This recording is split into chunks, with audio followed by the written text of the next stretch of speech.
Hey, okay, so that's us live on the channel again. Hope everyone is doing okay. I hope they're having a good Thursday or a good Friday if you are in a time zone far ahead of me. Today's stream is not going to involve lots of lots of work or pre preparation, preparation, like we did last week, where I went through the logo example, and that was quite an epic 2 hour stream, which was great. Good evening, good morning, good afternoon, wherever you are, Fuad. Great to have you back again. Thanks so much.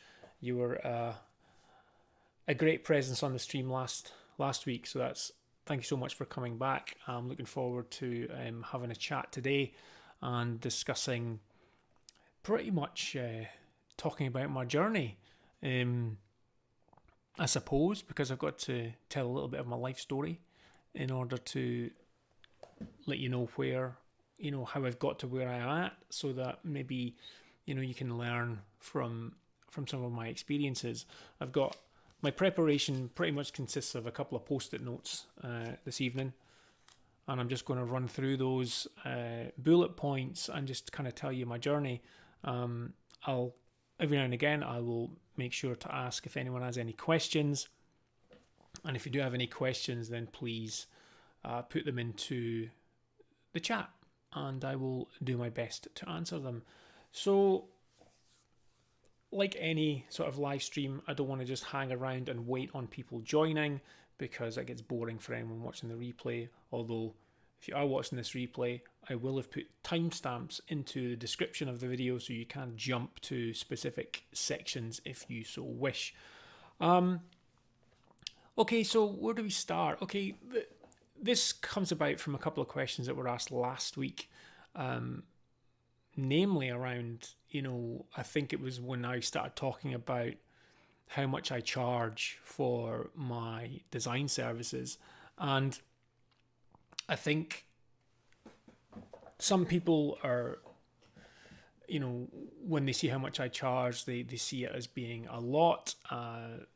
Some people don't see it as being very much, and some people are kind of like, "Wow, that's a crazy amount of money." But you have to build yourself up to that. You have to. Everyone goes on the journey, and pretty much everyone starts low. There aren't many people who will start off and go in high and have that confidence to. And when I say high, I mean high on a relative scale of what most new designers will charge.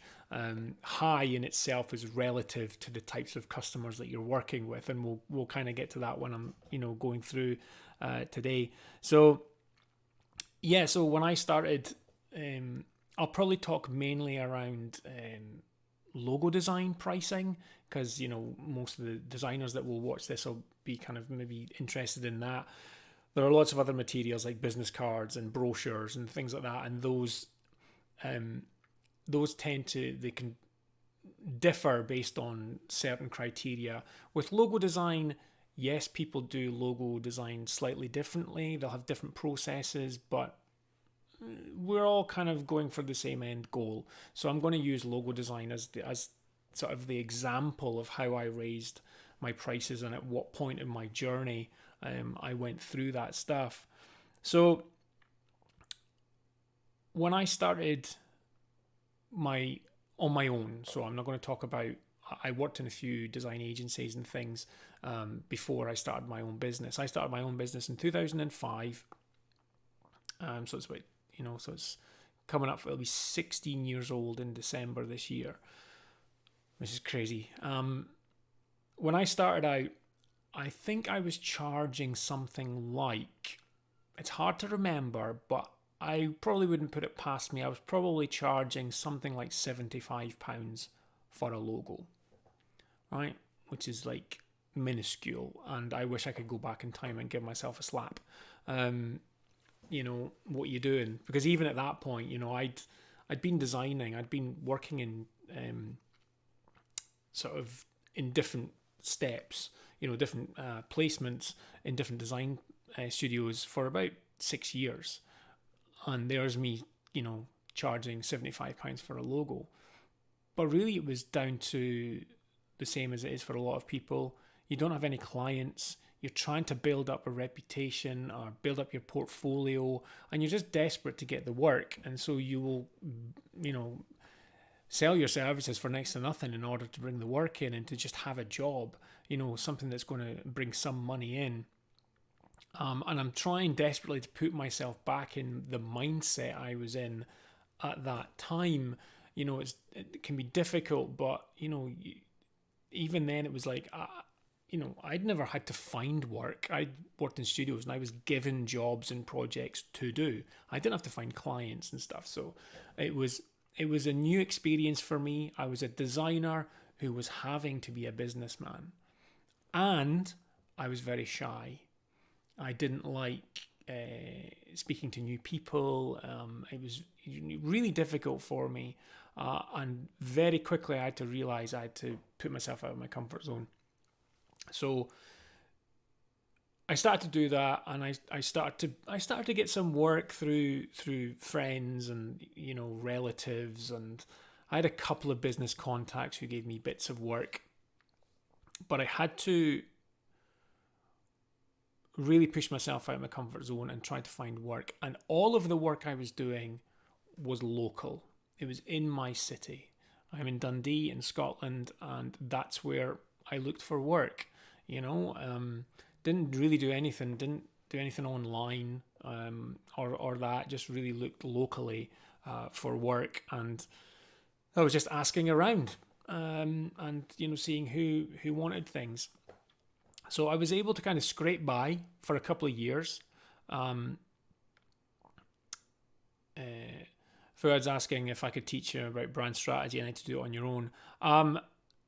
We'll probably do a live stream about a bit about brand strategy. I'm still on my brand strategy journey as well. Always learning, and there are recommendations that I could make for you. So if we hang on for a couple of weeks, we'll get round to that. I don't want to get too distracted about the message that I'm trying to get across on today's live stream. So hopefully you're cool with that. So where was I? Yeah, so kind of struggled by doing business cards and stationery and flyers and things like that. There weren't that many logo jobs, to be honest. And then my first experience and the first place where I started to get to know other business people in my local area was I joined a business networking group called BNI, which is a global business networking group, and joined that through the recommendation of someone that I'd met, who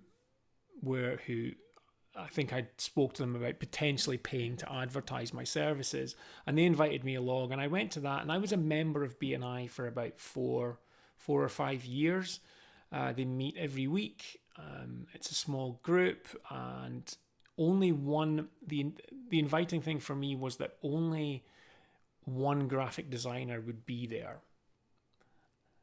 So I knew I wouldn't have any competition.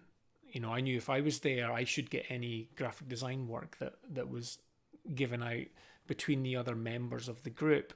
That kind of did work, but again, it was just business cards. I wasn't really getting much stuff from that. But one thing that group did teach me was how to stand up and present my business in sort of a 60-second pitch. What is it I do? I was, like I said at the start, I was super shy, and I remember being told on my first meeting that I had to do a 60-second presentation, and I felt like running away. And I'm sure there are people who will watch this who feel the same. Just that dread of having to stand up in front of a room of people and say what you do and just talk. You don't even have to say what you do, just talking to a room in front of people is frightening for so many people, and I find it even more so with creatives who tend to like to work alone sometimes, and they don't like pushing themselves out there, especially freelancers. It's a route people have chosen sometimes a freelance route because they can work on their own and they don't really need to do much communication with people. But unfortunately, that's one of the things that you will have to get good at is communication and being able to convey ideas and convey your own skills and your expertise in order to, win clients. So that is something that you will have to get better at. And joining something like a local networking group where you have to go and interact with people is a good safe step to do, because nobody's looking for you to fail or anything. All I would say is that with those types of groups, you're probably going there with the mindset to sell your services because you need the money, and other people in that group are there to sell their services, and you end up with this thing of they're trying to sell to you and you're trying to sell to them, and it doesn't really work. The biggest thing that I find, and this is what kind of, later on in my story today really is where everything clicked, is that if you go to a networking group, you should go to a networking group with the mindset that you want to help. So you go to the network and you listen to people and you just listen to their stories. Some will, try to just sell their thing to you, and that's fine, but just listen and ask questions and start to build up relationships with these people, because most people aren't used to having other people listen, because the other person's trying to butt in and sell their service back to that person. So they're not used to people listening. And if you can learn to listen and take the journey of networking as a longer term thing than trying to win some work in the space of a 90-minute networking event, if you can learn that you're going to go there week in, week out and build a reputation as listening and, showing interest in people, they will take that on board, and you'll start to build relationships. And even then, if the person that you're speaking to doesn't need any design services, they have a network of people, and that's really who you're trying to speak to. It's not the person at the networking event. You're wanting to try to basically get to know their network. And so by building the trust of the person you're speaking to at the networking event weekly, that trust will kind of pass on to their network, because they'll trust you and they will say, hey, oh, you're needing some business cards. Oh, you're needing a logo. Then you should go speak to Call. I've been speaking to him for a few months now. He's a really nice guy, really listens to what I'm saying. So that's one of the first and easiest things that you can do, is to really get yourself involved in networking. It's been a bit more difficult over the past year or so, obviously, because, we've all kind of been in lockdowns and tucked away and we can't go and speak to anyone in person. So a lot of these networking events have gone online using Zoom. It's not quite the same. So it'll be good when lockdown eases and we can all get back to networking in person again. I much prefer that than online. But online, you can still do it online. You still show up every week and you listen to what people are saying. But I think that interaction, that in-person interaction, it makes a big difference. So moving on from that first experience, like I say, I didn't really leverage it that much because I was still inexperienced myself. I wasn't that confident in standing up and speaking, but what I did do was build a good network, and by building a good network, that certainly helped improve things for me. I was, getting a little bit more work coming in. I still wasn't charging a huge amount because my confidence wasn't there, but I was getting more work and I was getting more varied work. And then around that time, and this is one of the things which I'll mention a few times, is building partnerships. Working on your own is difficult because you are having to do everything. You're having to be the designer, but you're also having to be the salesperson. You're having to be the administration person, the accountant, all of that stuff. It's difficult. You're juggling it all. And if you're working on projects which are not much money, and you have to do a lot of projects in order to make enough money to pay your bills, that's a lot of administration. That's a lot of projects and clients that you have to administer. So that's a lot of invoicing, a lot of bookkeeping, a lot of paperwork to keep track of. So lose my track a little bit there. So the next thing is partnerships. By building partnerships with other companies who can potentially supply you with work without you having to go and look for it, they go and find the work and they pass the work on to you. That can really help a lot. I've a few partnerships these days with a couple of agencies, a couple of creative agencies, and one sort of non-creative agency. But my very first partnership was with a printer. It was the printing company, and it was an online printing company. So it was one where you just go to the website, they've got everything on there, you upload your artwork, and your business cards and flyers and stuff are printed and they come to you.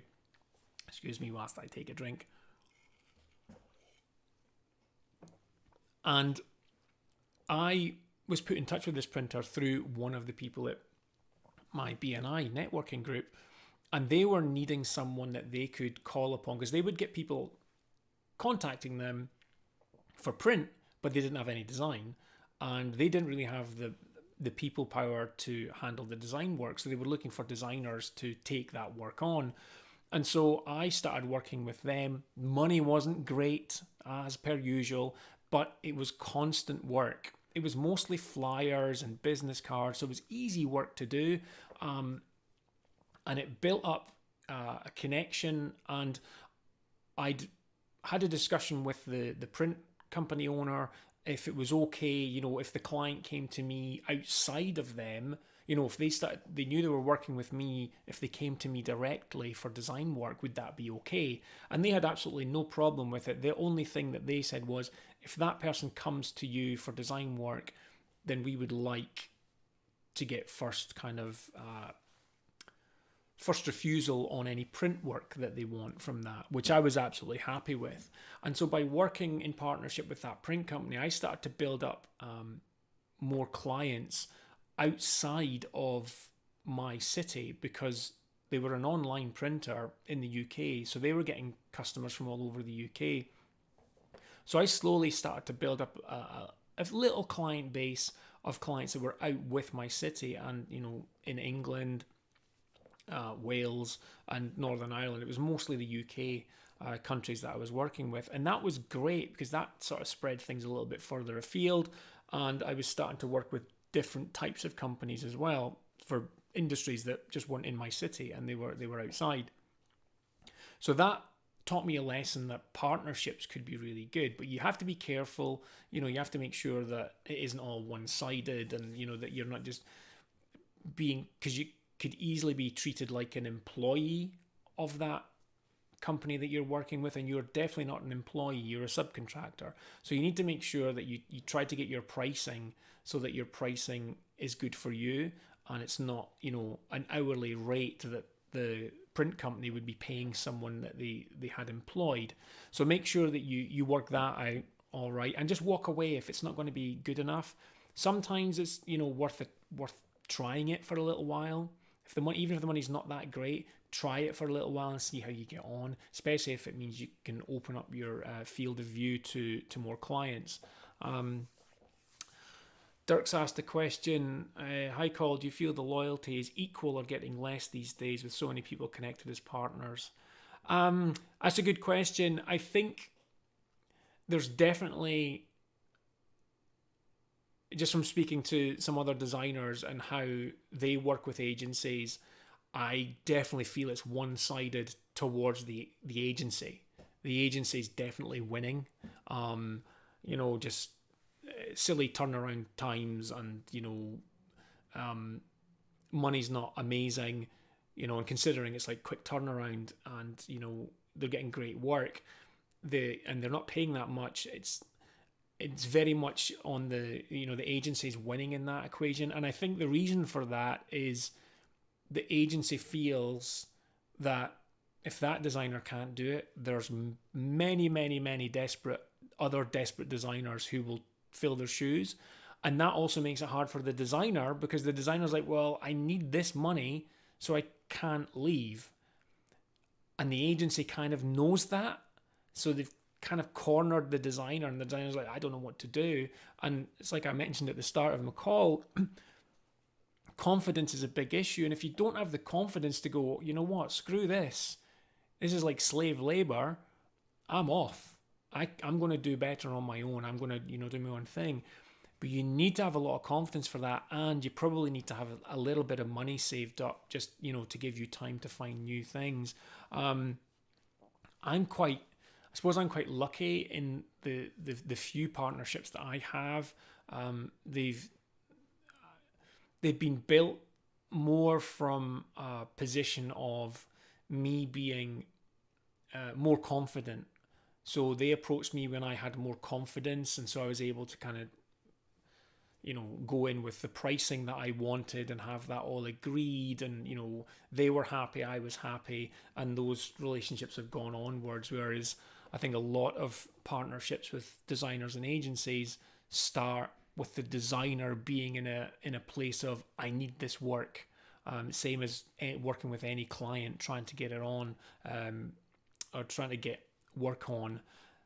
They just take it, and then you kind of get trapped, and then the agency's almost got an employee, but without having to give the employee benefits. So no sick pay, no holiday pay, none of that stuff.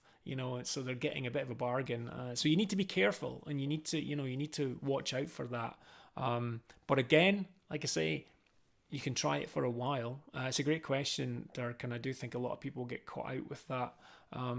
I'm sure in the past I've been caught out, and my brain's just blocked it out because it was a horrendous place to be in. But it does take confidence, and when I was part of that partnership, I started up my own version of the online print shop as well, so that I could get some, people searching for online print. I could, do that as well. And to be honest, it just got ridiculous. The print industry is so competitive, and you can't.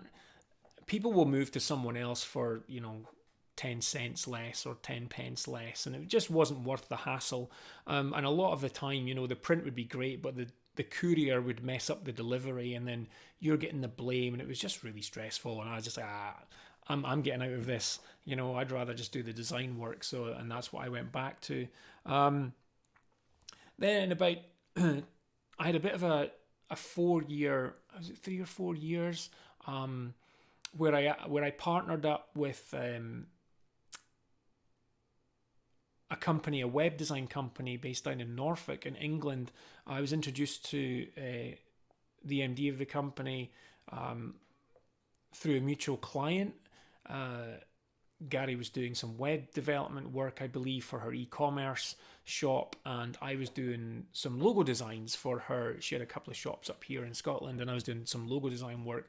And she said, "You two guys are quite similar. I know Gary's looking for design, and you were telling me that you're not that great with web stuff, so maybe you could have a chat." So I ended up having a chat with Gary, and we did a couple of test projects together. And then Gary actually approached me and asked me if I would like to be part of his company, his limited company, and that was in 2009. And so I'd had my company for 4 years, and even though it was only 4 years and I wasn't doing amazingly well, just to give you an idea of my of money, I think it was a case of, I think in my first year, I think I made £2,000 profit, next to nothing. Then the year after that I made 4, and then the year after that I made 8, and then the year after that I made 16. So I was kind of doubling it year on year, So, and so when Gary approached me, I was like, kind of like I mentioned when I was answering Dirk's question, I was kind of still desperate for, good work. And this felt like a good solution, because being part of the company, I would be getting a base rate wage, and then I would get shares in the company because I would be a director of the company. But I also had, like I say, I'd been doing this for 4 years under the name of Pixels Inc., and I didn't want to lose that, because even though I wasn't making lots of money or anything, I still had built up a brand name, and I didn't want to lose that. And so But Gary was cool with that, and so any work that came in, I would still promote myself as Pixels Inc. in Scotland, and then down in England it would be Creospace, which was the name of his company. And we worked together for 4 years, and we had big plans with big, we were like, we'll make this much money by year 3 or 4. It's going to be amazing. It's going to be great. But 2009 was just about a year after the financial crash, and I'd managed to avoid any big issues with that financial crash for about a year. If anything, I did fairly well out of it for about a year because people were desperate to get work. So I had businesses who were spending money to advertise and flyers, but then that money started to dry up. And so when I joined up with the guys at Creospace, we kind of joined up together. Maybe not. It was probably the right time, to be honest, because we weathered that storm, but we just never achieved what it was that we wanted to achieve. And in 2014, we all had a discussion, and I know that Gary wanted to do other things, and I felt, well, maybe this is the right time for me to just go back and work on my own again. Now, I did learn a lot over those 4 years working with Gary and the team there. I learned more about business, I learned more about pricing, and I had a bit more confidence just from working inside a team. So that would be another tip as well, is that, you don't have to go straight, some people go to uni, some people go to university, college, learn design, and can't get a job and go freelance. That's fine. Some people don't go to uni or that, they just want to be a designer and they learn themselves. Again, that's fine. There's pros and cons to both routes. But what I do firmly believe in is that if you can get a job inside an agency or a small studio or something and work with other people, you will learn much more and you will get more confidence. I think going out as a freelancer straight away and having to deal with that world of constant knockbacks and people not, hiring you, it is soul destroying. It's soul destroying as a 46-year-old who's been in the design industry for a long, long time. It's still soul destroying, but I can have more understanding of why things have happened and stuff. But as a young designer, or even if you're older but you're new to design, and as a profession, it really can put you off, and it would be a shame. And I've seen many talented people, many talented designers drop out of the design world because they just couldn't make it as a freelancer and just gone and got a job sort of in a supermarket because they needed to earn money, and they just never got back into the design world again, which is a real shame. But if you can, even if you apply as an intern or something, just to get your foot in the door and hang around other designers and see how a studio works, do that for a year or two to see how things work. Then if you really want to go freelance, you will have a much better idea of how the admin side works, and how people get clients and how to speak to the client and how to handle meetings and things like that, because it's not something you get taught at university, and it's definitely not something that you get taught if you're going into design on your own. Just checking up here whilst I have a drink again. Cubs is saying, thanks for loving the content. I appreciate it. Do you ever create just logos for brands, or do you offer a full identity instead? I know a lot of designers who do both, but was interested to see your view. Yeah, I've done just logos. But these days, if a client comes to me for a logo, or comes to me and says, I just need a logo, I don't like the word just. It seems to kind of limit things. I just need a logo, as if it's like going to be cheap or quick or something like that, or it shouldn't take you much time. I just need a logo. I will ask them what kind of brand strategy stuff they have in place. I want to know what their brand personality is. I want to know what their vision is, what their goals are, what's their purpose, because that's going to help define what the identity or what the logo needs to look like. So if they don't have that, then I have the confidence again. I do now have the confidence to say, well, until you have that, I can't design a logo for you. Well, I could design a logo for them, But to me now, that would be just almost like a piece of art. It would just be a nice looking logo. It wouldn't be goal defining. It wouldn't be heading towards anything. So I'm a little bit more careful with what I do. But if someone comes to me and they've, maybe it's a rebrand, maybe they're like, oh, we're moving into a different space or whatever, and we need a new logo for that, then they'll usually have equity behind them, like brand equity that I can look at, and we can maybe see if that's still, on point and on track for the rebrand itself. So it might be that there needs to be more work done there. But yeah, I mean, especially at the start of when I started designing, I would just do logos. I would just do logos. Oh, you're an accountant. Okay, let's do an accountant.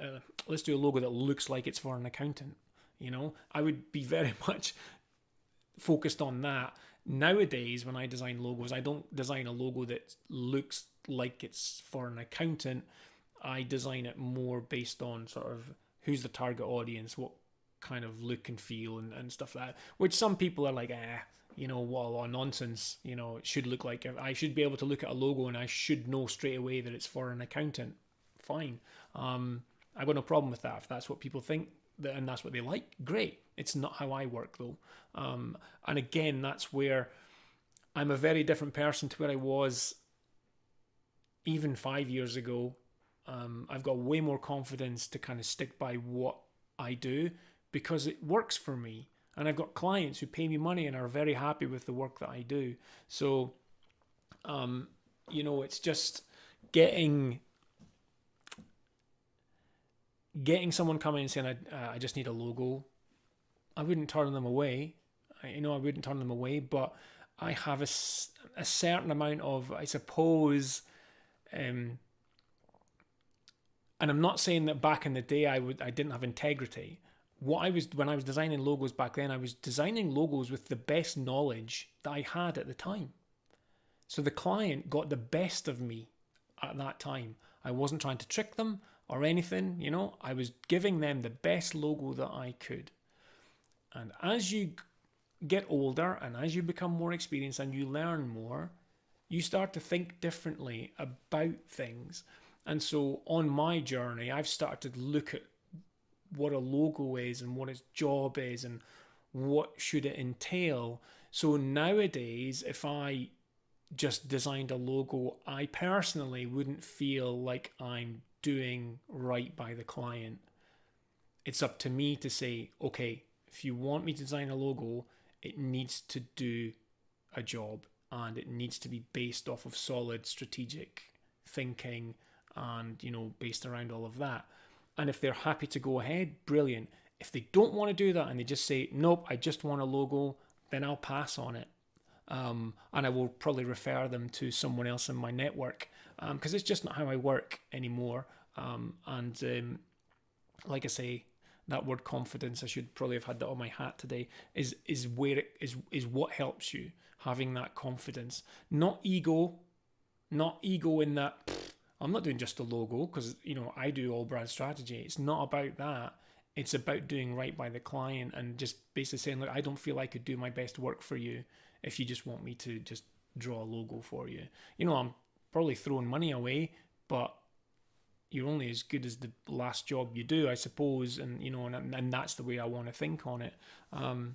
Oh, hey, Ian, thanks for joining. I appreciate you coming. Hey, Logodex. I hope that answered your question, Cubs. I hope you got some stuff out of that. So where was I? Yeah, so I left CreateSpace in 2013 and went solo again, which was again a bit frightening because obviously I then came off of what minimum wage it was I had. At least I knew how much money I was getting each month. When you're freelance, will I make any money this month? Or you might have a month where you're like, holy shit, that was a really good month. But you can't spend it because what if the next 4 months you don't make any money? So you can't really, or my experience anyway, is I couldn't enjoy it because I felt I had to keep it in case the months didn't, the following months weren't good and I needed that money. So I couldn't just go out and, have a big party with it. And I'm sure a lot of freelancers feel that. and understand that it's just, feast and famine, up and down. And so I made a decision.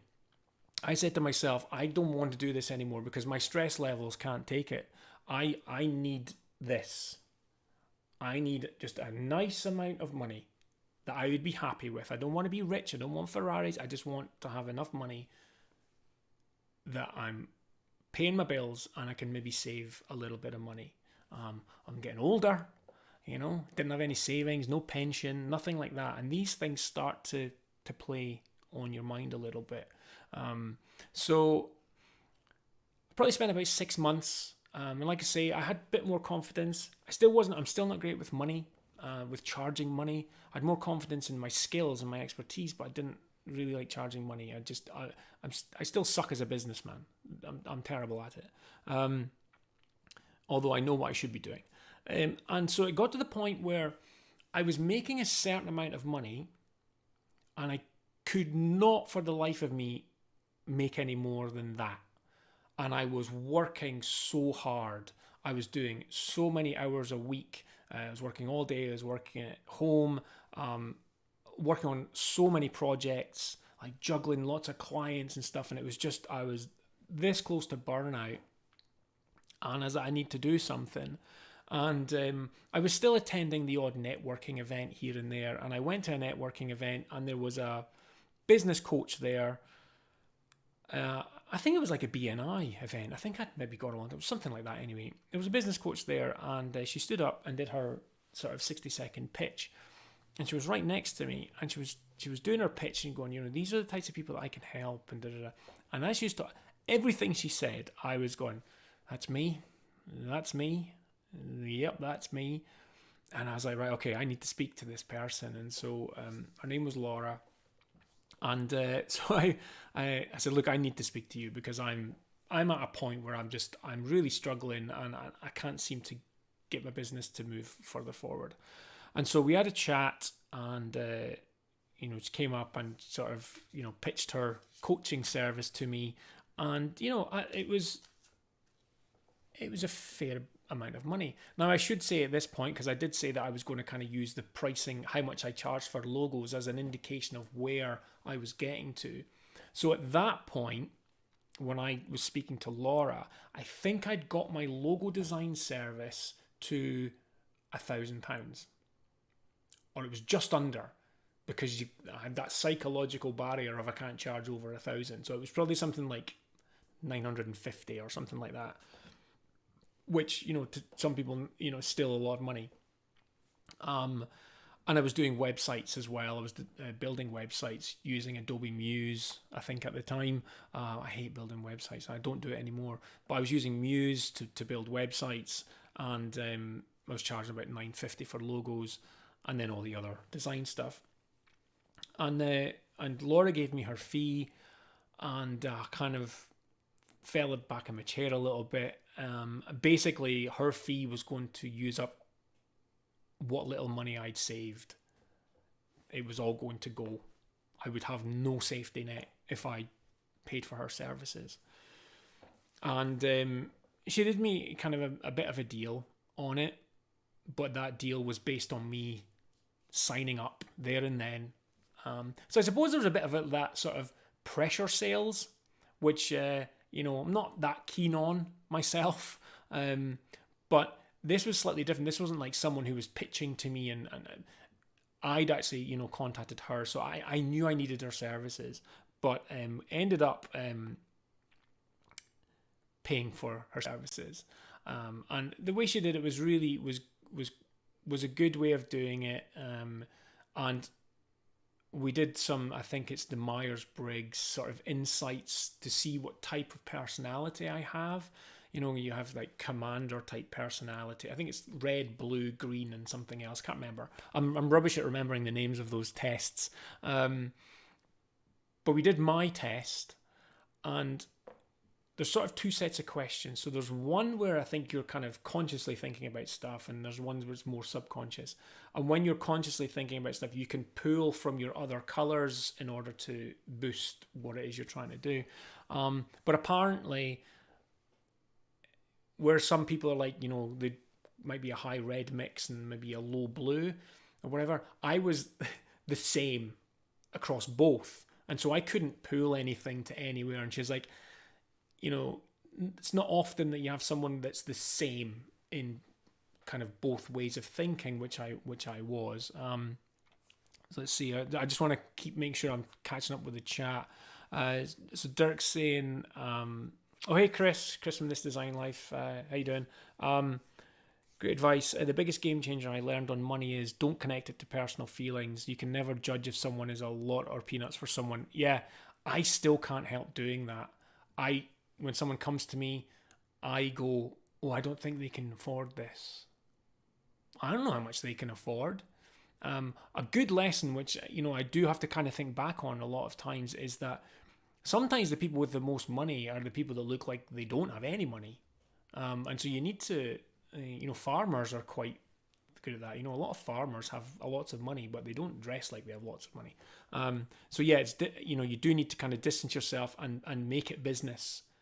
I'm really bad for making everything personal. And I take it personally when it's really a business decision. If you can really switch off the personal and when you need to and go, this is a business decision.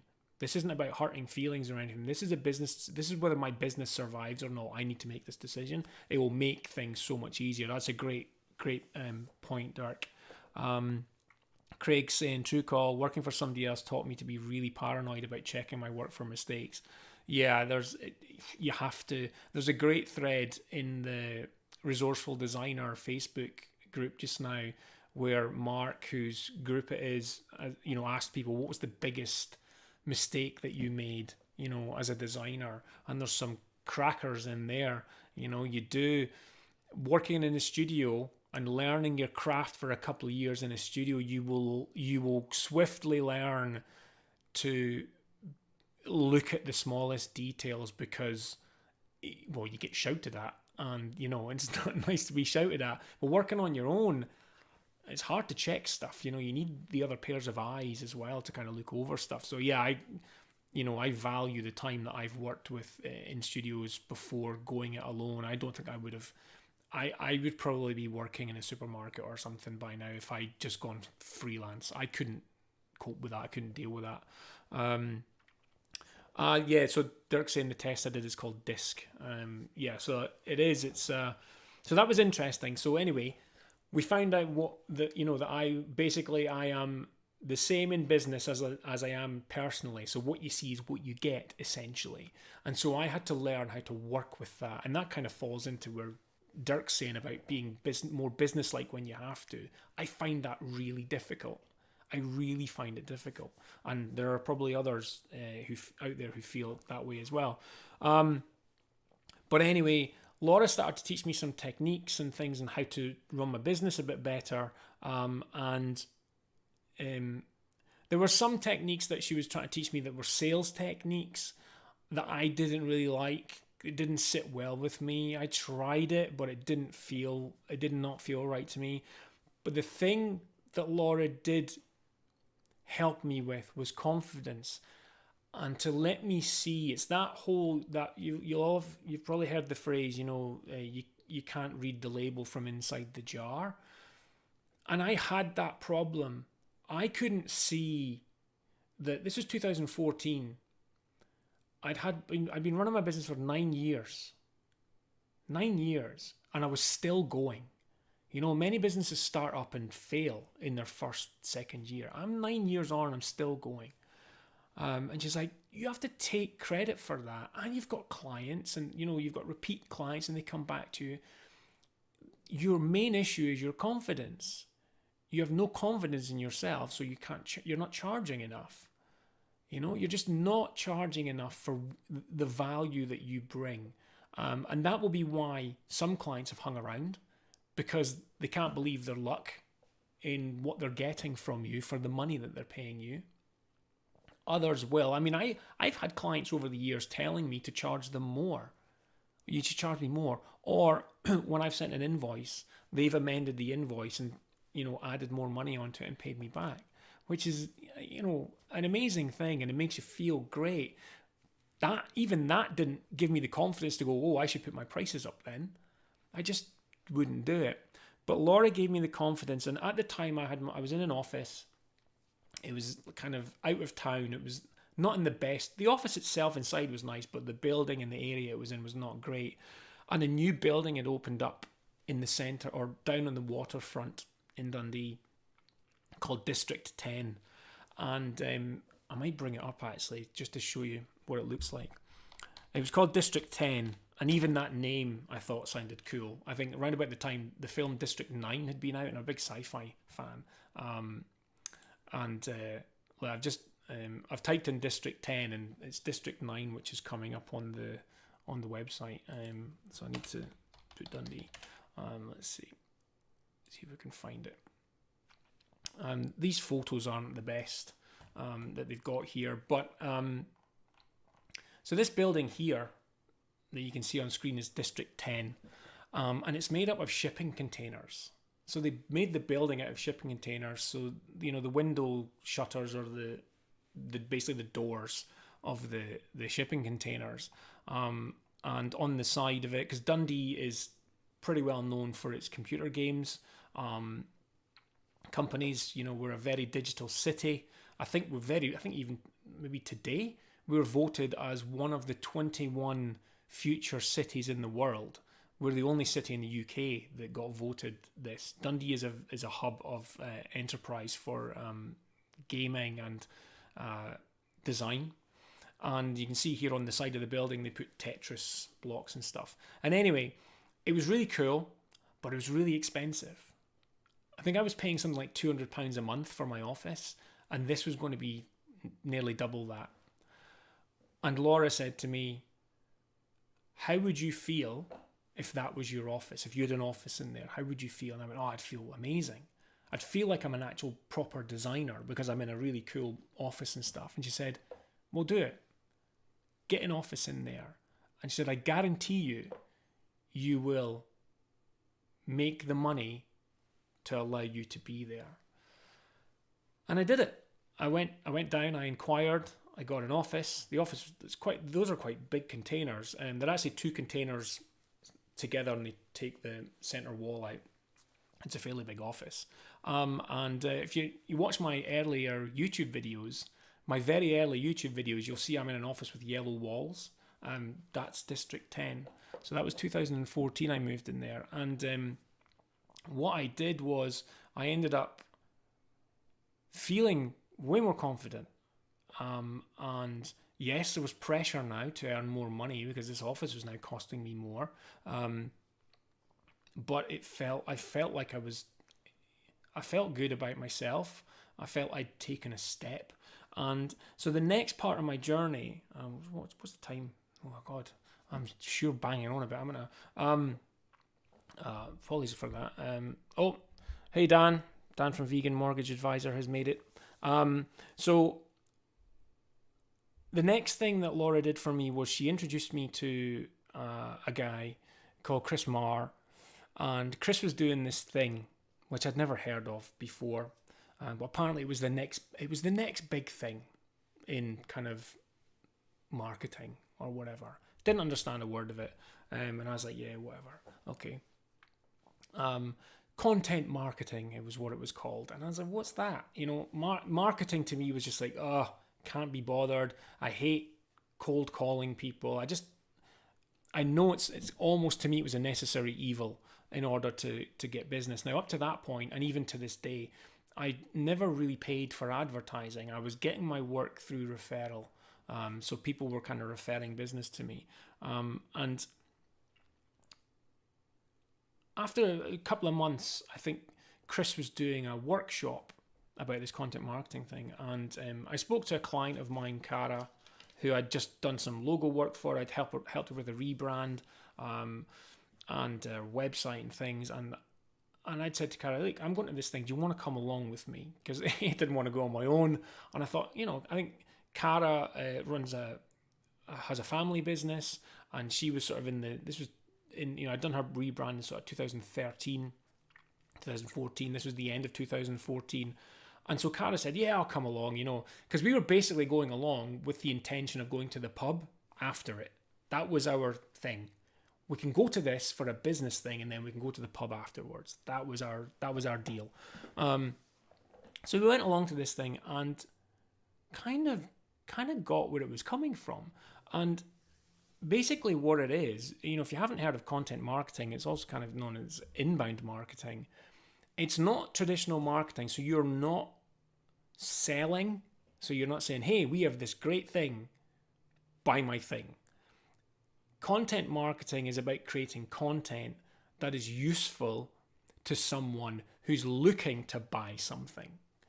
So if you think about, when you're looking to buy a TV or anything really, most people these days will do a lot of research. So you go on Google, best top 10 TVs for under £500, top 10 3D TVs, whatever, and you do a lot of searching.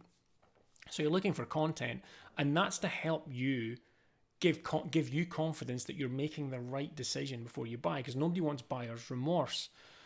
Now, when it comes to sort of more business stuff, not products, not stuff for your home, not like iPads and things like that, but when it comes to services, it's more difficult because really most people you go to a website and it's, hey, welcome to our website. We're brilliant.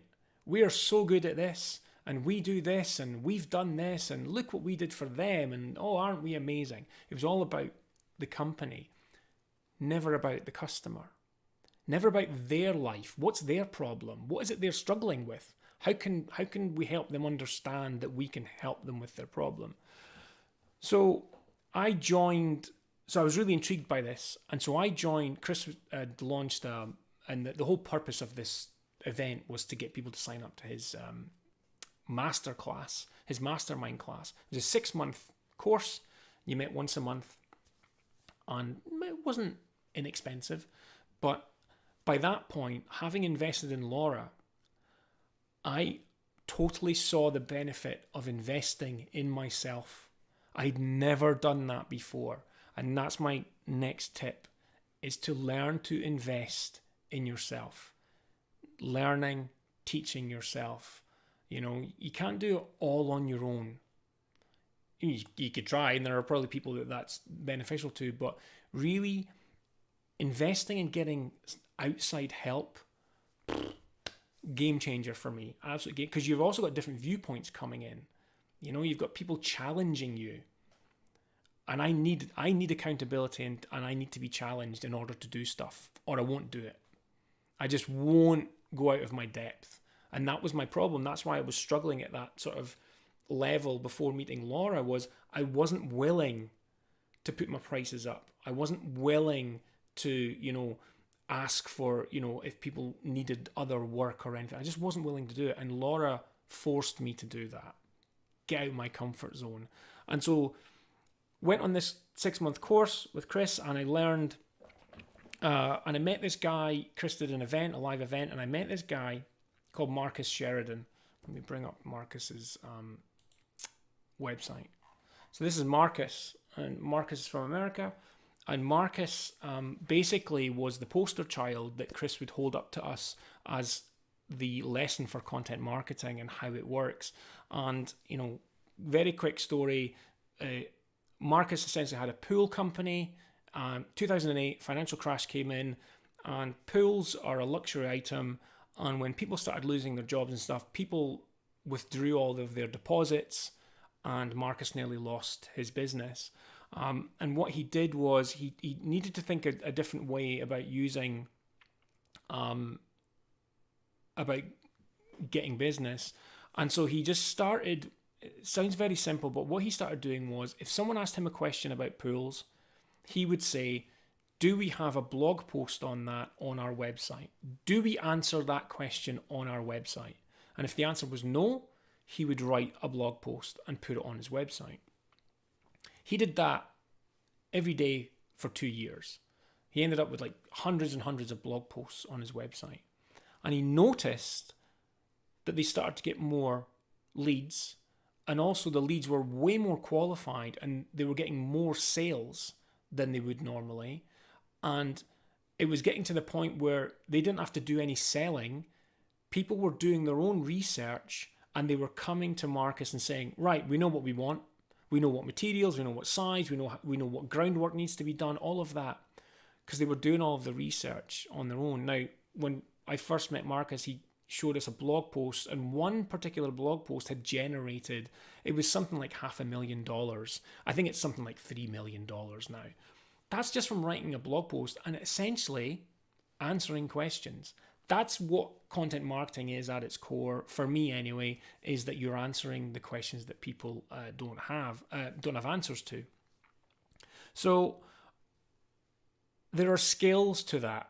There are ways that you should do it. You know, there are many, many websites with blogs out there, and they're useless. A lot of the blogs are just, again, about, look at us, aren't we great? We won an award. We did this flyer. We did this logo. Great. That's just talking about you again. When someone goes on your website, it needs to be about them. You know, they have a problem. Can you help them? They should be able to see whether you can help them. And there's ways and means of doing that in the right way. And so I've got one recommendation that I'm going to give to you today, which is, let me go back to my chat window so you've got this bigger, which is this book. And it's called They Ask You Answer. And it's by Marcus Sheridan. Now, this is the first edition. There is a new edition, second edition, which I think the cover's more blue, and it has, I should say second edition, and it has more on video, because video is, a key part of content marketing these days. But if you're going to buy one book and you don't know about content marketing, you've never implemented it, and I don't mean this in a flippant way, this changed my life. This turned my business around completely, and is part of the reason I'm sitting speaking to you now. Because I wouldn't have done it without this. I wouldn't have a YouTube channel. I just wouldn't be doing it. So Chris ended up setting up a membership, an online membership. And I joined that, and I became part of what was known as the Content Marketing Academy, or CMA. I became part of that community. There was about 100 and odd people in that community, and it was the best community I was in. Chris has now closed that community, and Chris now actually works with Marcus in Marcus's. He works in Marcus's team, and they help businesses with content marketing. So that's Chris's journey. So another part of my journey there was. And you heard me say, is that I wouldn't be speaking to you right now without knowing about content marketing, because I said at the start, I'm naturally a shy person. Don't like meeting new people. If I'm at a networking event where I don't really know anyone, I'm the one standing in the corner pretending to be on my phone. And then when you turn around 10 minutes later, I've just gone, because I just, I'm out of here, I can't do this. And so knowing about content marketing, and knowing that my duty really is to help my audience understand what it is that I can offer them, meant another out of my comfort zone thing to do. And so the first thing that I started to do was I started to write blog posts about design. And there's a story around that, and if you've probably heard, if you've listened to any podcasts I've been on, I've told this story before. But basically, what triggered it for me was a client came to me for a project. I asked them to work. Look, it was all going really well. Looked like I had the work, and I said, "Oh, can you send me a JPEG of your logo, just so I've got it on file?" And they're like, "Fine." And they went away, and then I didn't hear from them again. They didn't hear from them. And it was, when I say again, didn't hear from them for a couple of weeks. And then I went to a networking event, and they were at the networking event, and they were avoiding me. So I felt awkward. They were obviously awkward because they were like avoiding me. But I was like, right, I need to figure out, I need to get some information back on why I didn't win that project. So out of my comfort zone again, went over, spoke to them, and they were hugely apologetic. And what it turned out to be was they didn't know what a JPEG was. Now, as a designer, you might laugh, but there's things here in business, in industries where we take things for granted and we know what they are. And this poor lady didn't know what it was. And she felt embarrassed, so embarrassed that she didn't want to email me to ask me what it was. She was she wasn't that tech literate, so she didn't really use Google or anything. And I was I was like, oh my, I felt bad as well. I said, oh my goodness, and I said, oh, I'm so sorry, you should have just reached out. She said, no, I just felt really, really dumb. And she didn't want to reach out. And it was a lesson to me about, you take things for granted and what people know. And you also don't understand that, not everyone has the confidence to come to just ask you back, sorry, I'm not sure what that is. So that was a trigger for me to start creating my content. And I started to write blog posts, and they got a good reception, and they worked. I'm seeing this thing going up, so the chat going up. I just want to talk about that. David there saying that confidence plays a huge part in success. Sometimes it's your work and deliverables. Sometimes it's the traffic. Yeah, absolutely, I completely agree with that. Hey, Priya, good to have you on the call. I'm so used to doing Zooms on the stream. Craig's saying there's an infectious energy that's transferred to clients when we know what we're doing. When we have it, they feel it, and often we want it to. Yeah, I agree, and I think it's that level of understanding. It does take experience, but the more meetings and stuff you have with clients, you get a feeling for what level they're at in terms of their understanding, and you can bring yourself to that level, and it really helps them feel more engaged. So often I see people talking to non-designers in just this high-brow language, especially around brand strategy and things like that. It can be just trying to make themselves look clever and, an expert and knowledgeable. But all you're doing is distancing yourself from your client, by making yourself... Marcus actually said a good thing. Marcus said, the more you try to make yourself look clever, the more you're going to appear stupid, or something like that. I'm paraphrasing. But basically, what he's saying is, like, if you try to make yourself look, look great, and you're just going to make yourself look like a peacock, and you're just going to look silly. Just bring yourself down and talk to people on a human level in words that aren't, from a textbook, and that'll make all the difference, and they will gravitate towards you because they will feel like they're speaking to a normal person and not someone who's like got their business face on and they're just being very, very business-like.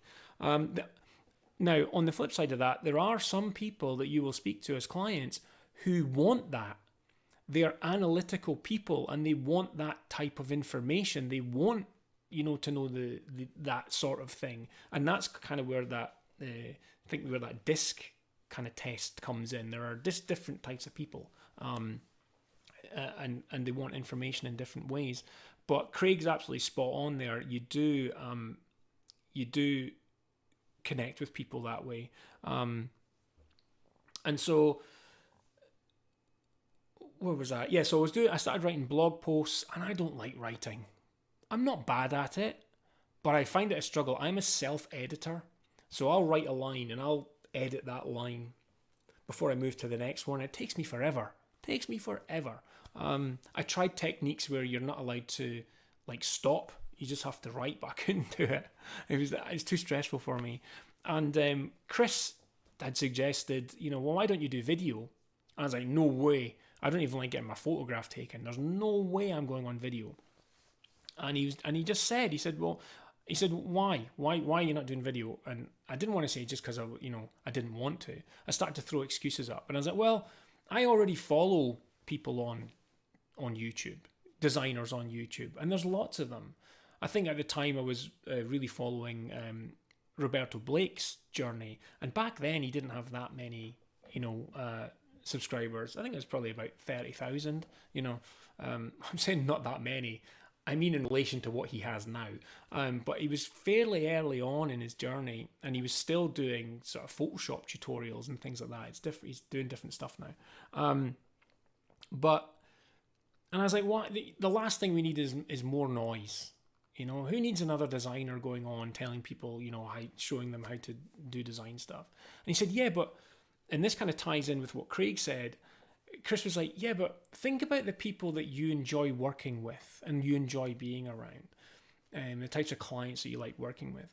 Everyone's different. And then he said, and why do you watch certain designers on YouTube and you don't watch all of them? And I said, well, I kind of like the way Roberto presents his information. It's kind of, you know, no bullshit, and he just does it. And I like this guy because of this. And he's like, okay, so there are other designers, though, delivering the exact same information that you don't follow, but you follow these guys. He went, that's the thing, is that people like people, you know? We don't like everyone, and that's just a matter of fact. But there are people that you will like. And he said, so there will be people that will gravitate towards the way you present stuff, Col. He said, you may deliver the same information, but you will deliver it in your way. And your way is not going to be the same way as everyone else.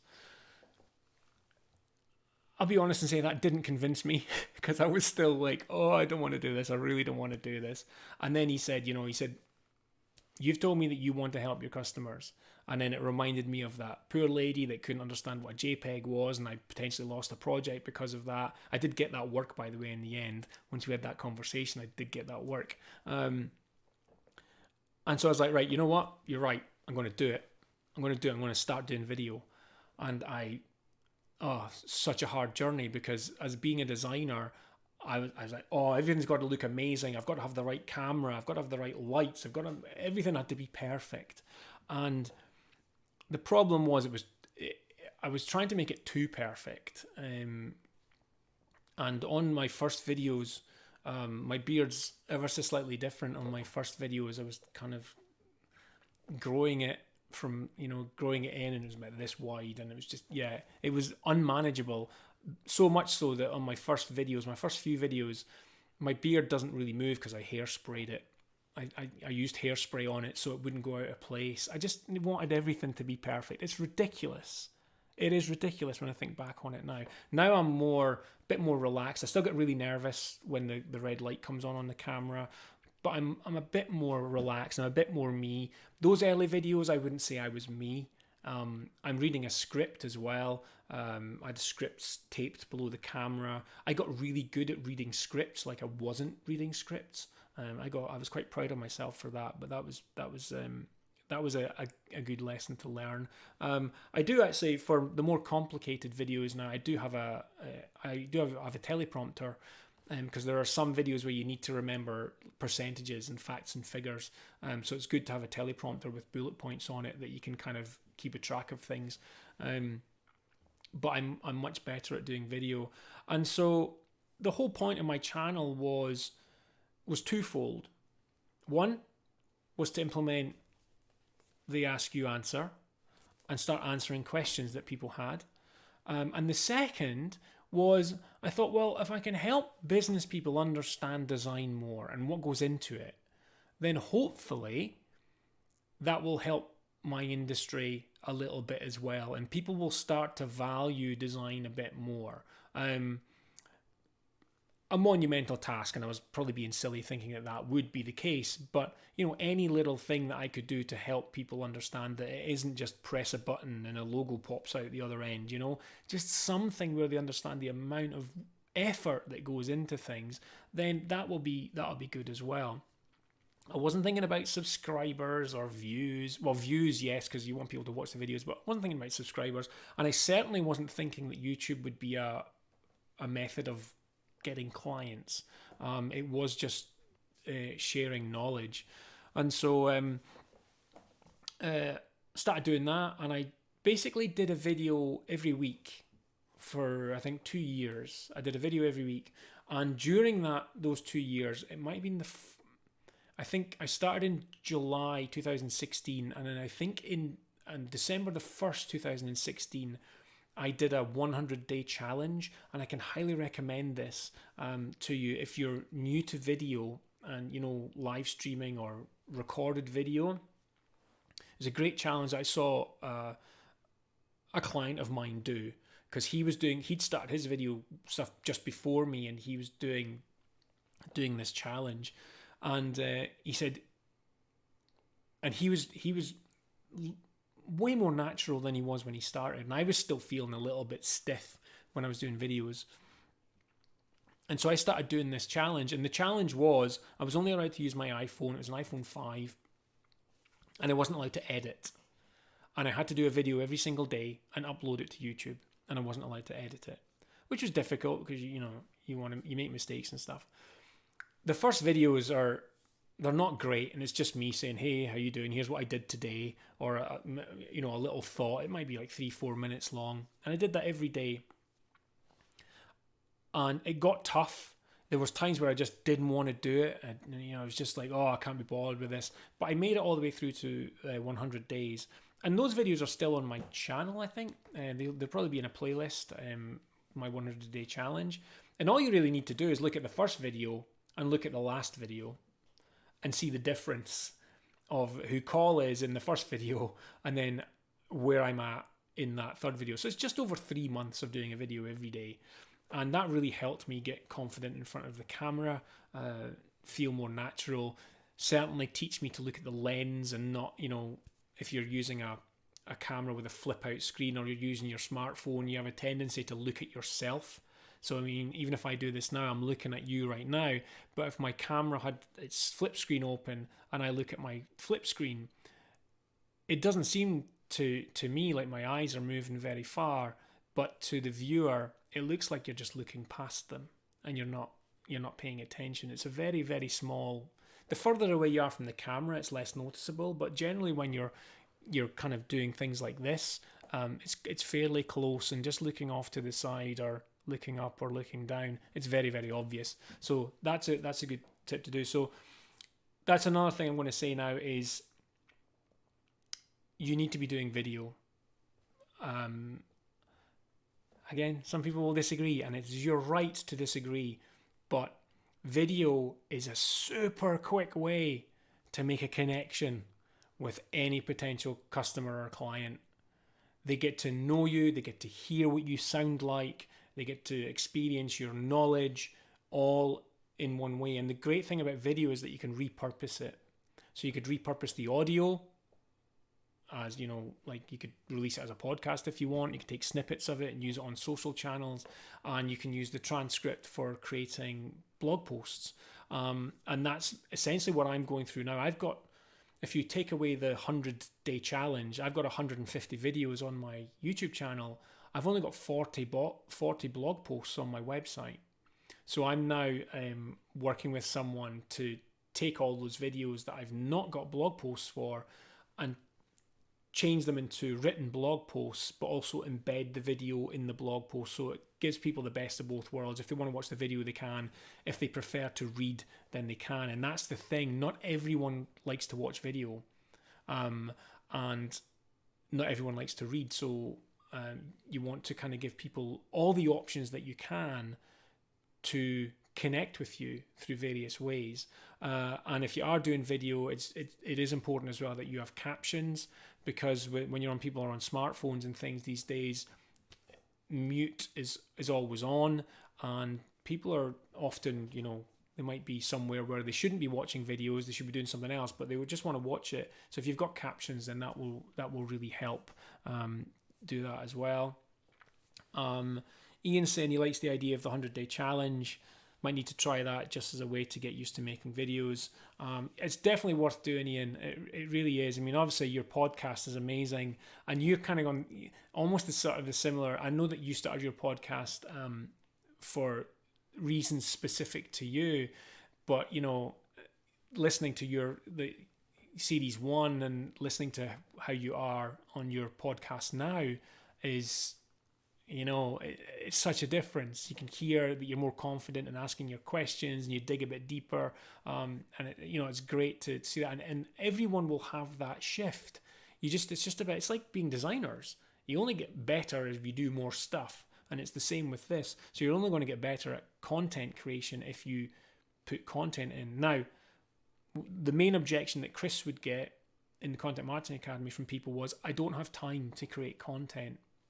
And what Chris would say is, well, that means you don't value it as a thing to do. But if you look at the stats for businesses that do content marketing and they do it well and they do it right, it is very much worthwhile doing. There are other things out there that people do, advertising. There's SEO techniques you can use on your website. If you don't have a website, you need a website. I'll let Craig just type his paragraph of stuff in the chat, because Craig's a big advocate for having your own website, as am I. You just need to practice, and you just need to do it. But what happened with me doing videos where I'm just basically sharing my knowledge and answering questions. So if someone asks me a question, I'd be like, have I done a video on that? No, I need to add that to the list. And I keep doing that. Some take more effort than others. Like, I've got videos on color theory, and I had to create a lot of graphics and supporting imagery for that. That takes a long time. Now, when I started doing my videos, I wasn't really that busy. I had work, but I wasn't that busy, so I had the time to do it. And they would take me quite a long time to do. Now I'm a lot busier, and it's actually more difficult to get the time to do the videos, but I understand the value of the videos, so I actually panic more that I've not done any videos, which is why I'm doing these live streams, is to keep engaged with everyone and still share knowledge and help. But I have got a new video recorded and edited, and it'll go live on the channel tomorrow. So that's going up tomorrow, and hopefully that'll get me. It felt good to get editing again, because I've not done a recorded video for 4 or 5 months. It's terrible. So it felt good to get back in the saddle again, and hopefully that'll see me creating more videos. But what happened was, after and with content marketing, it's not a quick game. It's not a silver bullet. You're not suddenly going to get clients after 4 weeks. I've written blogs, I'm doing videos, but I'm not getting any more work. It doesn't work like that. It takes time to build trust. And you're probably looking at about 18 months to 2 years for it to really start to get some traction. 18 months is the average when people were interviewed about, people who were doing content marketing. That's what they were saying, was 18 months to 2 years. For me, weirdly enough, it was bang on 18 months. After 18 months of doing videos, I got contacted by someone through my YouTube channel saying, hey, I've been watching your videos. I love what you do. I love the way that you work. I'd done a couple of I think I'd done one case study at that point. I need I'm starting a new business, and I would love you to work on the identity. They'd gone to my website, they'd downloaded my price list, they knew how much I charged, and she just said, how do I, she had one question that was about VAT, because she was based in the USA, which also blew my mind, because I didn't have any clients outside of the UK at that point. So this was my first international client, who was basically just saying, hey, how do I pay you? And I went to Chris and said, I can't believe it. I'm so used to having to fight for work. You're usually up against other people, and you're trying to get the price right and everything. You're like, oh, maybe I should lower it a bit, or, what's the time scale going to be? Nope, this client came to me on my rules, how much I was charging, how long it was going to take, and basically the way I worked, so work into my processes. And Chris turned around and said, that wasn't an easy win. He said, you've done 18 months of creating a video every single week. That's an immense amount of work. You deserve that client. And I hadn't thought about it that way, because I'd gotten so used to doing a video every week that it had become part of my weekly tasks. I didn't really see it as work.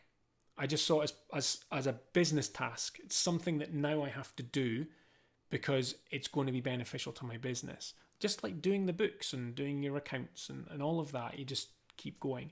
And did that job and got paid. And since then, it's just, I'm not inundated with work through YouTube, but the work that I do get, and that kind of ties into sort of the live stream topic today, which is how to get better customers, is the people that come through to me genuinely are better customers, because they're more educated, they've watched my videos, they have an understanding, they know the value of what I offer, and so they're willing to listen, they're willing to pay my fees, and they're great to work with. Prior to me doing content marketing, I was just taking on anything that was coming in, and a lot of, I've worked with many clients that really I would never work with again, but they were paying me money and I needed that money and I would take it on. These days I can be more choosy because I am charging more for my work, so it means I don't have to take on everything. I'm not at the point where I can just blankly turn work away, if I just can't be bothered. I will turn work away though where I don't feel the client is the right fit, or there are some red flags for me. I have the confidence to do that. But in the main, most of the people that are coming through, they've read my content either on my website, or generally what happens is they start on YouTube and then they end up on my website and they read a bit more and then they come to me. I'm just noticing the chat going up, so I just want to check on this again. Donna's saying, I definitely agree on doing videos to get your clients, and saying, what got you started? Been doing graphic designing for free for years. I've now decided to go into it full time, but I feel as though I'm marking time. Also, I find that discussing cost to clients is a weakness, probably because I've been doing it for free for so long. Don't know. Do you mean what got me started in design, or what got me started in video? If it's what got me started in design, I've always kind of liked drawing and stuff. I suck at drawing. I'm not a good illustrator, which is why graphic design attracted me, because I don't have to draw as such. I've always been kind of attracted to that. I went to college for 3 years and did graphic design, and then I went to university and did animation for 3 years. I haven't used animation since then. I just didn't feel I was ready for the big bad world after college, and went and did animation for 3 years. So I was a student for 6 years, and then then started working in, I think I worked in a print shop first, which was terrible, and then worked in a few different companies, but basically doing design. And then the last company I worked for, I was head of the studio. I left that because, again, it was just a bit of a nightmare job, and started up my own business. But pricing is a weakness of mine as well. Discussing pricing, I've never been confident with it. But you just have to be.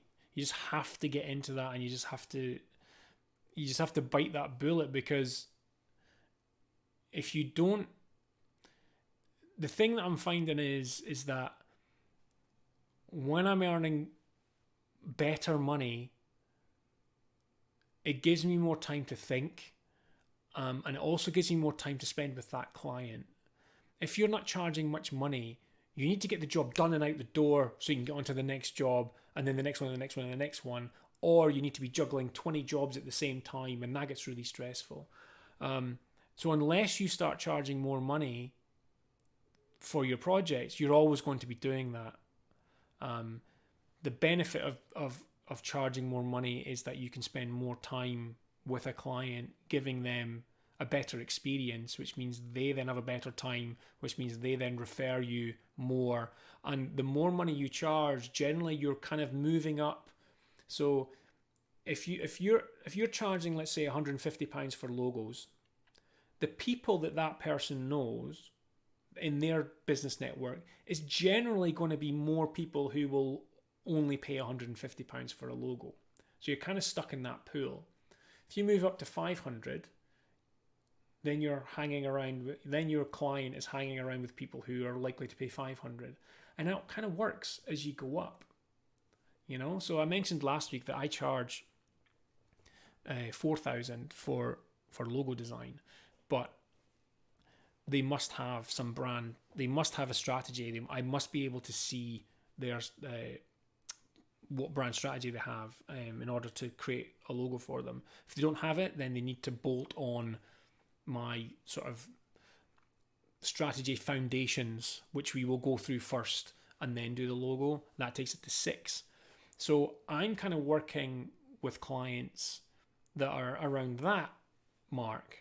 I've probably worked with clients who can and would pay more than that, but that's just where I'm at the moment. And I'm probably going to be going up again in a little bit.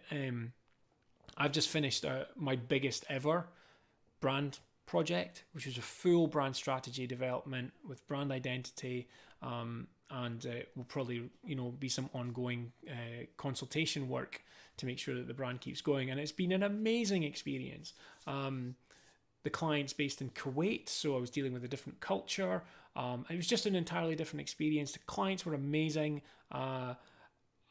They enjoyed it. I was able to bring in other people to work with me. So I brought in another designer to help me with the logo work, because I was having to spend a lot of time on the strategy side. So brought them into the logo work, brought someone else in that I know to help me with some copywriting. So that felt really good as well, to be working on a project that was paying enough money that I could actually not help them out, not like charity, but be able to help out other friends that I know with business. So I say, hey, I've got some business for you. Do you want to come work with me on this project? And that felt amazing. And so that was by far my biggest project, but that's given me the confidence now to show that I can do that type of work, which means when, I'm thinking about how much I charge, then I'll be looking at that. And when I'm speaking to clients, I'm more confident with what I can do for them. So that's come about through YouTube. So basically, in terms of my journey, my business is 15 years old. For 2/3 of my business, 2/3 of the life of my business, I was scrambling around trying to find any bit of work that I could do, and I was doing it for really not much money, and I was so busy, and it was just a nightmare. For the past 5 years, well, not the past 5 years, but in the I am now doing much, much better. I've still got a long way to go. I'm now at the point where I do need to be working with other people, because I am working on larger projects. So you need to have a team of people around you, good people that are of the same mindset, and work the same way that I do, and that's sort of starting out for me now. But that's 16 years it's taken me to get to this point. And so that's sort of just a cautionary tale for anyone who's like just started, and you're like, I want to be charging £10,000 for a logo because they've read somewhere that it's not impossible and anyone should be able to charge that. It takes time. You can't just pluck figures out of the air. You've got to be able to show your clients that you can do that work. What have you got in your past that you can show that you can do that work? So yeah, you may have to start off, on the low side, but I would just say that every single time. So if you charge £100 for this job, the next job should be 105. Then the next one should be 110. Then the next one could be 125. And you just, every time you pitch, you just keep putting that up, because you're going to finish the job that you can look back on and say, yeah, I've just done this job here. Here's what I did for them. They were really happy with it. Oh, cool. I'm happy to pay your fee then. And you just work up that way. And you're not going to win every job. Nobody does. But that's the only way that you're going to kind of move forward with that. Fuad's asking what age I started my business. I was 30 years of age. I was 30, just out of my 20s, and hit my 30s, and decided it would be a fantastic idea to leave a paid job and start my own one. But like I say, the job I left, I wasn't able to stay there. It just was not. I was not doing well in terms of it was not a nice place for me to work, so I had to get out. And it wasn't easy. It was not easy. It's been a struggle, and there's been some things that you have to do to just keep moving forward. And you do have to. I've done some free stuff, to get other work, but never do free stuff on the basis of somebody saying, oh, if you do this, then I'll make sure that I give you that. That never happens, only do it if you're going to get something in writing. And the only times I've done that, I've had something in writing where I've got future work from it. But any tips or advice to do the same? What mistakes should we avoid falling in? Okay, maybe some of the other more experienced people who are still watching, who are still here. What time is it now? Right, okay, we're 90 minutes in. Maybe some of the more experienced people can kind of chip in here. What would you put in the chat? What would you say are the easy mistakes? One of the first things I would say is maybe find a bookkeeper. It's always good to have somebody that can kind of has a better idea about money. Not a bookkeeper, an accountant. But that may not be possible from the early days on. I did my own accountants, like my own bookkeeping for a while. But when I found an accountant, I found that the money that it cost for the accountant, I got back in the money that they saved me. Because there was stuff that I didn't know that I could, get tax back on and stuff like that. There's just so much that I didn't understand. So finding a good accountant is a good thing to do. And like I mentioned as well, just network, get out there, hang around other people, create an accountability group, find some friends or some like-minded people online who are maybe on the same sort of journey as you and hold one another accountable. Meet regularly. Online is fine, absolutely fine. I have an accountability group, and right now, because of lockdown, we meet once a month online right now, and we just sort of say, okay, what you been up to? How are things? What are you going to do next month? And you've told people you're going to do something, and so you need to make sure that you do it. So the accountability will help you keep moving forward. So if you say, you know what, next time I get someone looking for work, I'm going to put my prices up, and then you can go back next month and go, yeah, I'm really, it might be you didn't get the job, but you've passed that barrier. You've done it once. You've asked for that price once. The next time you ask for it, it's easier, and then it gets easier from that point on. So that's always a good one to do. Yeah, I don't think there's any other questions. Let's see, what have I got on my little post-it notes here? I think I've covered most of that. In terms of getting clients through social media, I do class YouTube as social media. It's a social channel,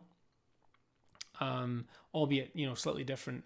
I think most people think of Facebook, Twitter, TikTok, stuff like that. Now, I'll be honest, I'm 46, I'll be 47 in 2 weeks' time. I've never been on TikTok. I hear massive things about it and how it's great and it's going to be the next big thing. But the problem with social media is people try to be everywhere, and you haven't got the time to be everywhere. Especially not if you're doing this. If you're going to do this, they ask you answer. Here's my piece of advice, and Ian Paget, who was on the call and maybe is still on the call, has done it similarly to me.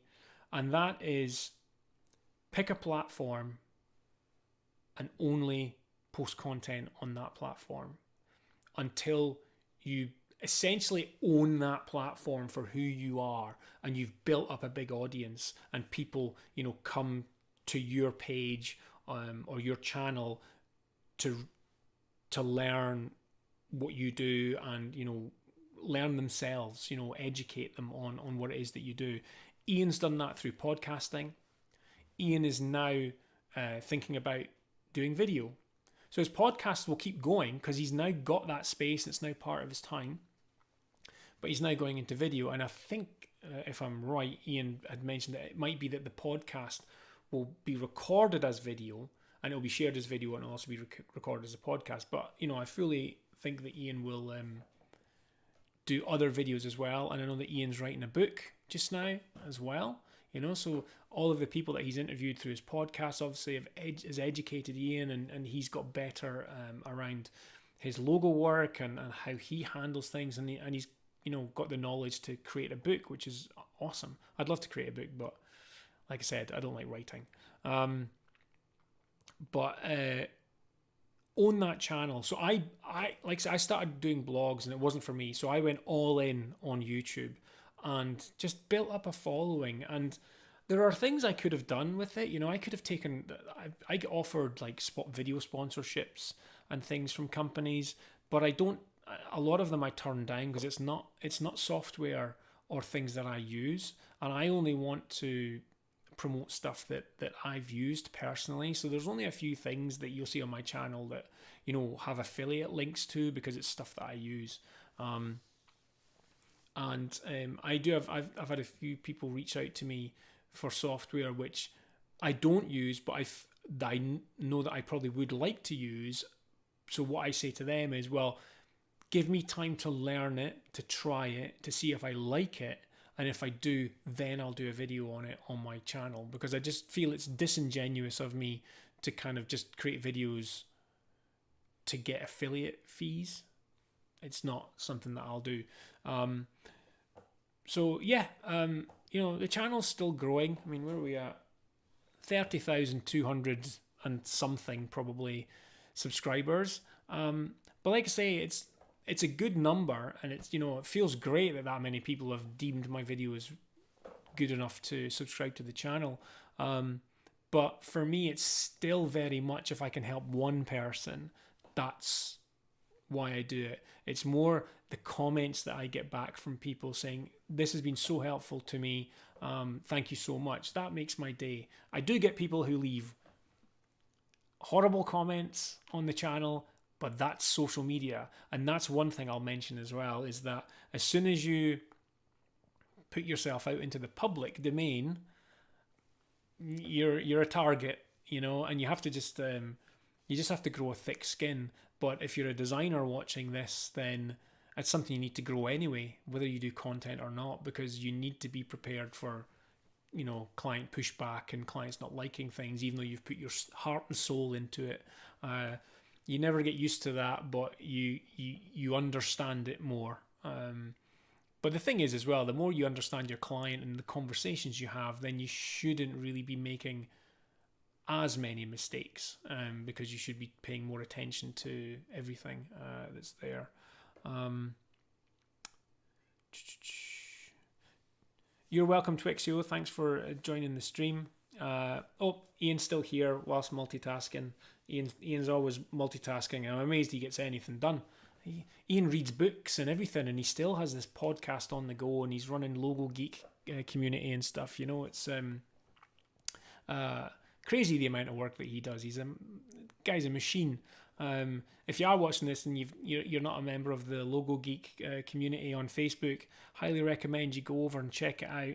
There is an entry.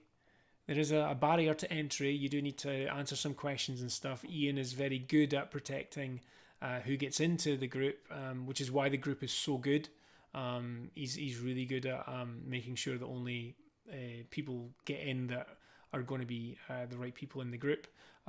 But yeah, if you're not a member, then you should really check it out. And there's also the group I mentioned last week and briefly tonight, which is Resourceful Designer, which is run by Mark. Check that out as well. Mark asks some good questions in that group, which get you thinking about stuff. Fuad saying, you don't have 30,200 followers, but you have 30,200 brothers and sisters, and we love you, Carl, and we appreciate your effort. Oh, thank you so much. I really do appreciate it. I do, and I mean that. The fact that people are taking their time to come and watch this. So what I'm going to do is, so just basically that was it. The last thing I was going to say was pick a channel and own it. Don't spread yourself too thin, and don't be sharing the same content on every single channel. It gets boring for people. If people are following you on Instagram, Twitter, Facebook, and YouTube, and it's the same content they're seeing on each channel, it gets a bit boring for them. So you need to try and kind of change it up a little bit if you are going to do all of that stuff. I mean, my Twitter channel is pretty much just my personal channel. I just talk about anything on there. I'll talk about politics. And, you have business people going, oh, never talk about politics, in business. I don't care. If someone doesn't want to work with me because of my politics, then that's fine. I don't care. When you work with me, you work with me. That's it. And it doesn't bother me at all. And I think that's mostly from the fact that I am 46, 47, and I'm at the point of I don't give a shit anymore. I am going to be me, and if you want to work with me, then work with me. I'm a nice guy to work with. I do a good job, but don't try to tell me what I can and can't do. That's all I would say to that. So I do hope that that's been useful. I did try to kind of sprinkle things in through my journey, and in the hopes that people would see that I've started off exactly where a lot of people are, 75 quid for a logo, and I'm now, charging more. But it took me 16 years to do that. It really shouldn't have taken me that long. The only reason that it took me that long is that I didn't get help sooner with areas that I wasn't good at. And honestly, I should have done it. If I'd have done it when I needed to do it, let's say 2007, and then my 5-year journey was to 2012, which is where I'm at now, sort of 5 years from getting help, I'd be 9 years further on than where I am right now.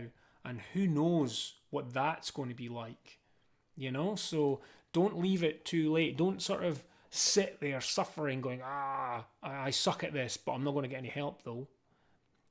The sooner you do that, then the sooner that you'll be able to get through some of the issues. Now, you might not have the money for a coach or a mentor or whatever, but there are people who can, even in one free consultation, can probably just give you that nugget of information that you need, or confidence, to help you make a very small change in your business, which could have a big impact. You don't always have to make a massive change in the business to have a massive impact. It could be a really small thing. It could be, I'm going to change my pricing by 5%. 5% on every job over the next year is going to add up, so do that. Esteban saying, I've been listening to this whole conversation while organising my shop. Being an industrial designer, I feel so represented in almost all the things that you've shared today. I was thinking about starting a YouTube channel, and your I don't even like to take a picture hit pretty close to home. Yeah, it's difficult. I actually find I've got my cell phone on like a screen here. I've got my camera up there. The hardest thing I think initially is when you're editing your own videos and you have to listen to your own voice and look at yourself. I'm at the point now where it's almost like I'm editing someone else. It doesn't really bother me anymore. But it is difficult to put yourself out there. But at the same time, it's still, it seems like everyone's doing video, but honestly, they're not. Even this content marketing stuff, it's the UK, for example, we're probably about 4 or 5 years behind the United States on implementing content marketing, but there's still hardly anybody in the UK in like, when you consider the number of businesses who are doing content marketing, they think they are, but they're not. They're not doing it in the right way. If you get that book will tell you how to do it the right way.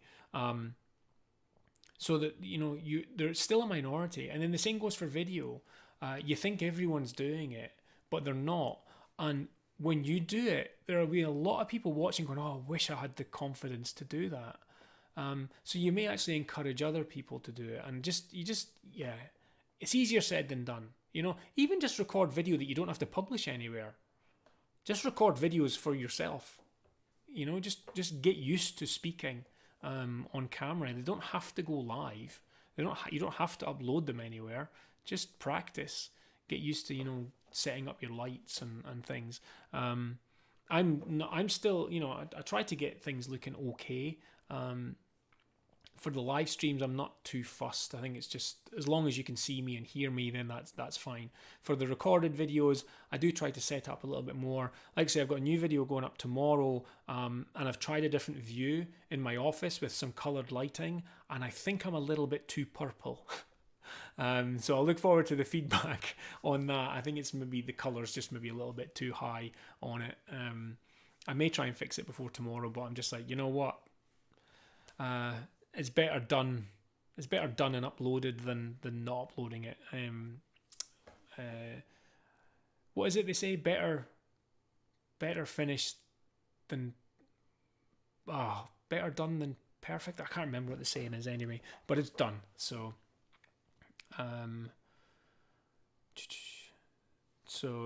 let's see. If I was saying it's like the darkest the night gets, the closest the dawn is. Very true, very deep, very meaningful.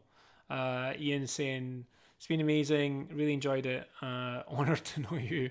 Appreciate the shout outs. Ian, I've learned a lot from being in Logo Geek as well. You know, you meet a lot of people, and it's cool to see other designers, and it's good as well to see other designers' journeys. You know, people that maybe have come into Logo Geek and then you see them grow. And you know, you're a big part of those people's journeys as well. So, you know, kudos to you for everything you're doing with that group and the podcast. And Twixie was saying, how much does a coffee cost in US money? I don't know. Coffee's rip-off money anyway, but I think it's about £4 for a latte here. So what's that? $5? Something like that? I don't know. Something like that. I'm not sure. I'm not sure what the exchange rate is right now. But yeah, thanks everyone for jumping on. It was a good chat. I know that it wasn't exactly design related, but it was a question that was asked last week, and I did feel it would be, you know, a good topic to cover, because I do think some people will get some benefit from it. And then next week we'll have a chat about, I'll think about a topic and I'll post it on the community tab. And I know that people enjoyed me going through my logo process. Unfortunately, I can't do that for live projects, just confidentiality and stuff. I can't really show work in progress, so I can't really do much of that. But the Q&As I enjoy, so you know, if people want to come on and just, you know, we'll have just random Q&As and we can talk about anything that you want. But I do have some other topics which are design related, and we will do that. And there was a suggestion last week that I start doing logo critiques, so people can submit their logos and I will, you know, give my feedback and my thoughts on it. So I'm happy to do that as well. So keep an eye on the community channel for that, because at some point I will start to ask for submissions for that. And depending on how many I get, I might not be able to get through them all, but I'll choose ones which I feel can give the best value in terms of feedback that everyone can learn from. So I'm looking forward to doing that. Fuad's challenging me to read some Arabic text. Honestly, like I say, I'm working with a client in Kuwait right now, and I had to create a logo which had to be in Arabic, and I had to get them to check everything. It was just, yeah, not good. Not good. But this week's suggestion is logo design competitions among followers. I'm not sure what that means. This week's suggestion is logo design competitions among followers. I'm not entirely sure what you mean by that. And there is a slight delay between this and the chat. But you could always message me in the community channel, Fuad, okay? Because I think... oh, right, okay.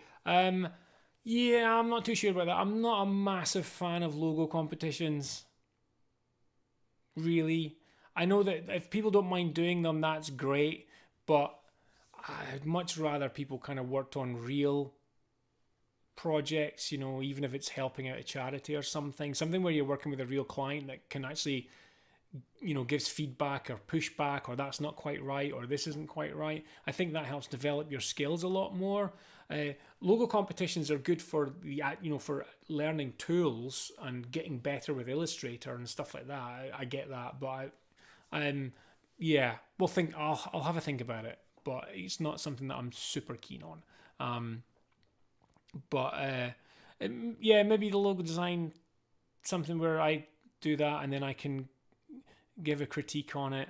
I'll have a look, but I think initially what I'd maybe like to do is give critique on logos for people who are working on, you know, actual projects where they can give me a background on what it is that the logo is meant to be achieving and stuff. That I can give a deeper critique on that, but I will keep it in mind. I will keep it in mind. So I am going to call that a day because I need to go get a drink. It's Easter weekend here, so I'm not working tomorrow and I'm not working Monday. I'm taking a long weekend, so my weekend starts here.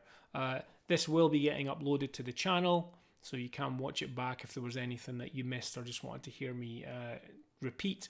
And just look out for there's a new video which may be useful to some of you that's getting uploaded tomorrow. Okay, so catch you later. Stay creative, and I'll see you all here 8 p.m. British summertime next Thursday. Bye for now.